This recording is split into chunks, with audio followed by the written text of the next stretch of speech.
at my 6.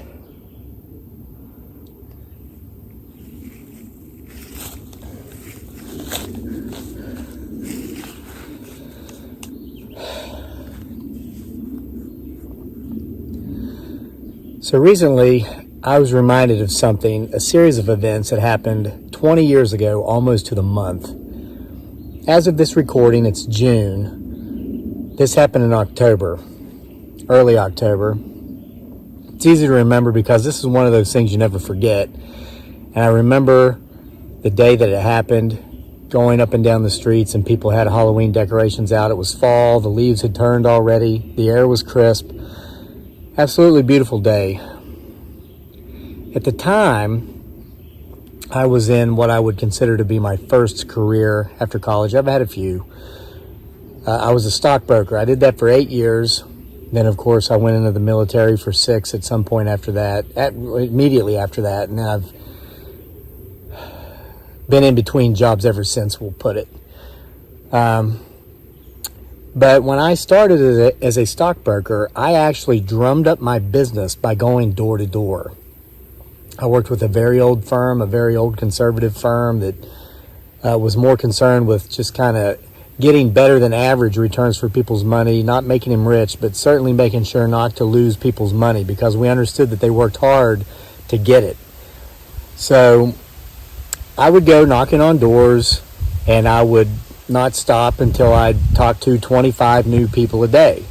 And ironically, I mean, they said it would work, and it did. It worked for them for a long time, and it worked for me. After doing that for about 18 months, I didn't have to do it anymore because I'd built up enough of a business, and I was getting referrals from existing clients after that. I didn't need to go cold calling anymore.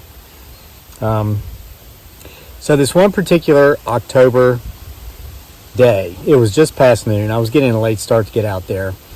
I had gone out into the country, into a small community, a town or two over from the university town close to where we live and where my office was, because frankly, I was just able to deal with those folks more successfully than a lot of the folks in town.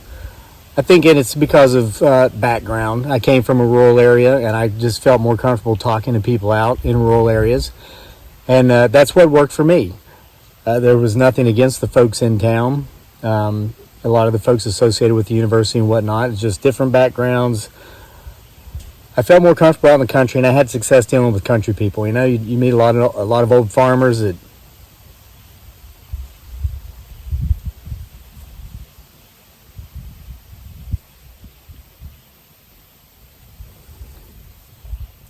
they looked like they might not have a penny to their name, but they had hundreds of thousands of dollars, if not $1 million or more, sitting in bank CDs, getting like 3%. And so those are the types I worked with. We could, convince them to move over into tax-free bonds at 5%, insured and tax-free, which is like 7% taxable. But this isn't about investments. This is not investment class. That day, I parked my car in the parking lot of what seemed to be it was an old rundown motel that looked like it had been closed for 30 years. This small community was a couple of valleys over from the interstate that went through with the Eisenhower interstate system in the 50s when he was president. They connected each and every state to each other in the most efficient way to travel by road, quickest way to travel since. And so since the interstate missed this small community in time, like many small communities, the interstate's missed would die out. So this old motel kind of died out with it. So I park in the parking lot. I get ready to start going up and down the street, out off the side roads to try to meet folks who might give me a minute or two to talk to them about who I was and what I did. And I looked over, and I swear, even though that motel seemed to have been shut down for 30 years, 25 years, it looked as if the no on the no vacancy neon sign was flashing in and out. And my curiosity got the better of me. I thought, well, it must be the sun, perhaps, glistening off of it. It is a cloudless, sunny day.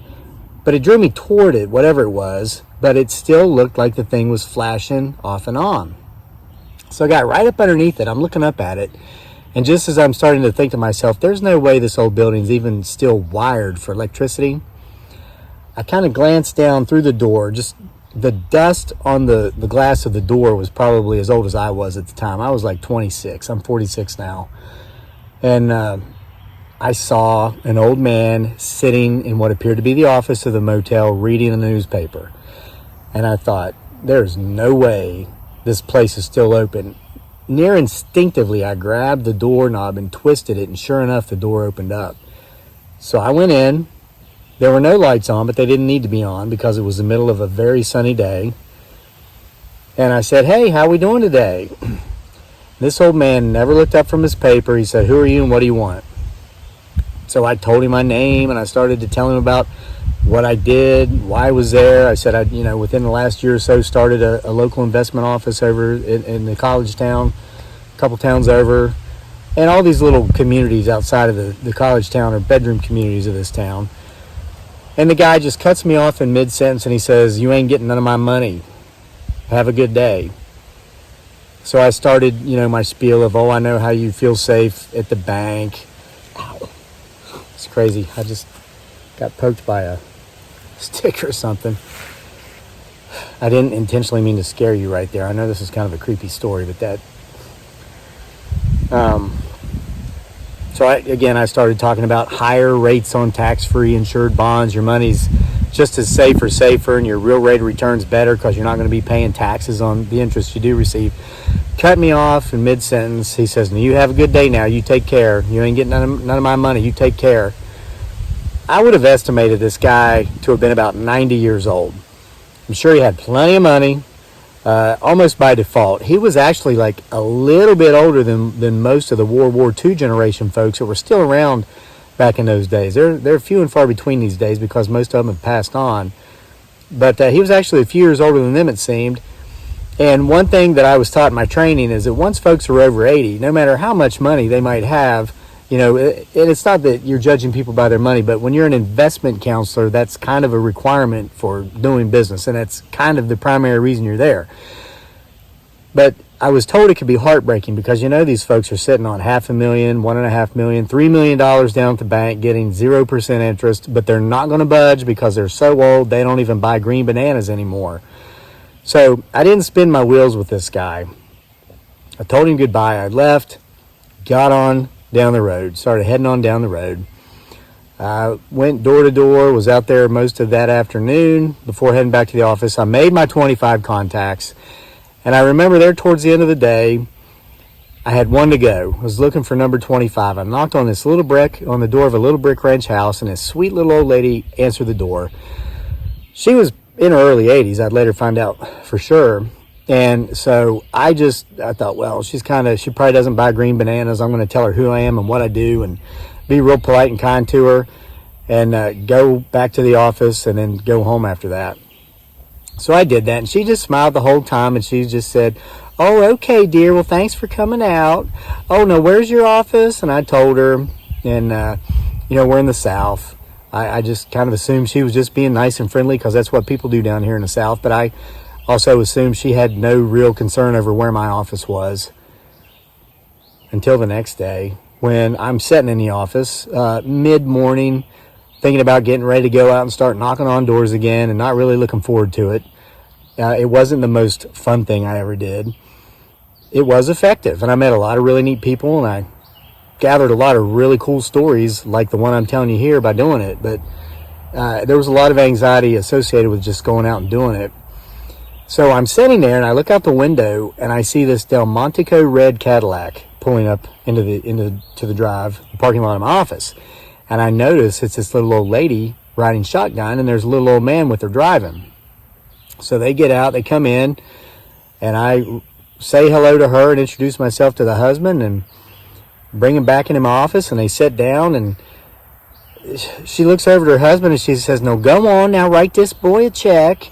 And he pulls out his checkbook. Didn't even ask me, and this was so common. It's almost to the point of being scary, but we were legit. I was legit, and these people's monies were safe. But the guy wrote a check for $50,000. He goes, there, just put that in something I ain't got to pay no taxes on. I'm sick and tired of paying taxes. And he was an interesting character, born the youngest of 11 children, quit high school just in time to help work the farm, of course, but just in time to get drafted to go off to World War II. Went off and fought in Europe, came home hurt, and not, well, he was affected in the way that those of us have gone off to war are affected.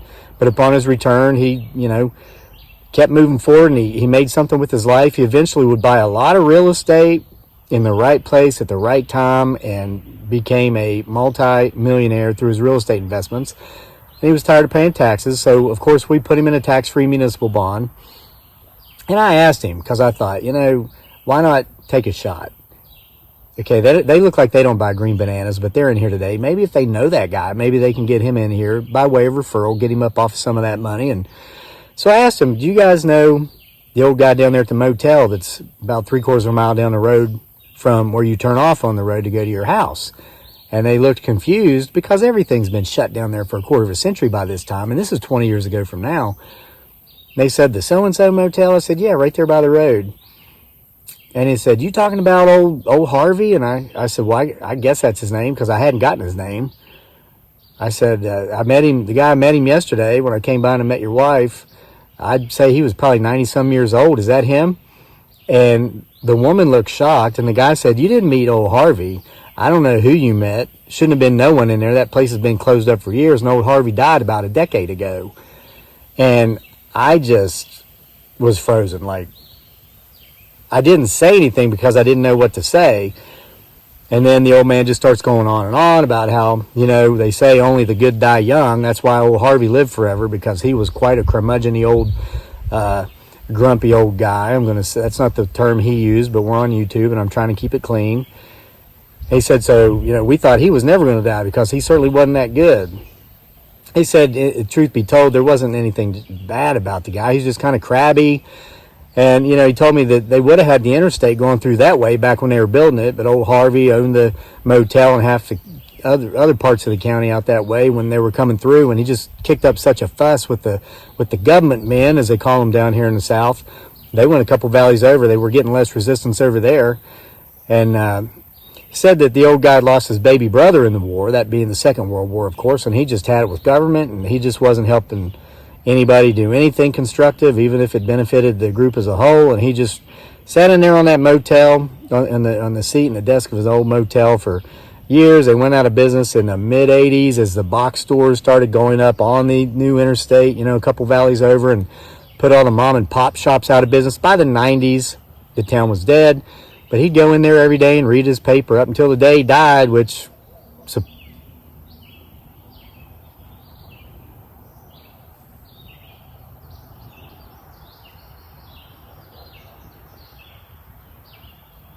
supposedly was quite a few years before this. So I let it go at that. I didn't say anything. And over the next few years, this sweet old couple would end up investing about $500,000 with me.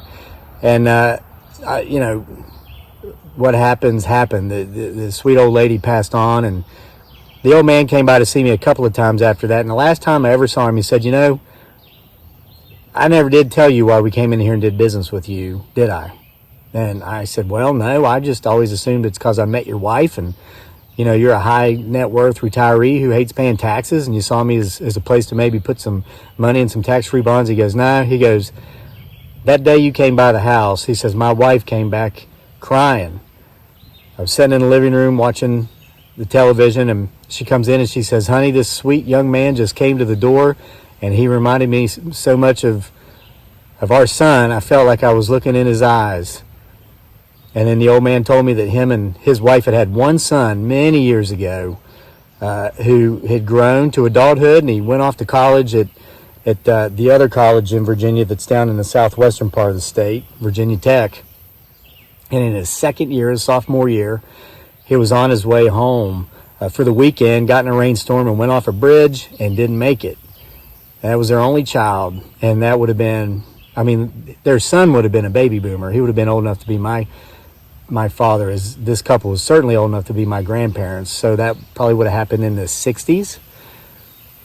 And so the old man said, just out of curiosity, he had to come see me after his wife had told him this, and she had been upset in such a way. So they did. And he said, yeah, he said, it's uncanny. The resemblance is uncanny. And he looked at me and he says, I had to agree with my wife when she said it, but she said she felt it as if she'd seen a ghost. And when he said that, I remembered old Harvey sitting in a motel that same day. And then he said, but who would believe in that kind of nonsense? Bigfoot, Sasquatch, UFOs, and ghosts. That kind of stuff's just crazy. But that's what happened. I was reminded of that story here recently due to a project I've reopened, something I've been working on for 7 years that I've just only gotten back into recently. And it's one of those stories that I believe is best told, not sitting around untold. So I hope you enjoyed it. I want to thank you for being here with me today. Thank you for getting my 6 as always. And we'll see you for more next time.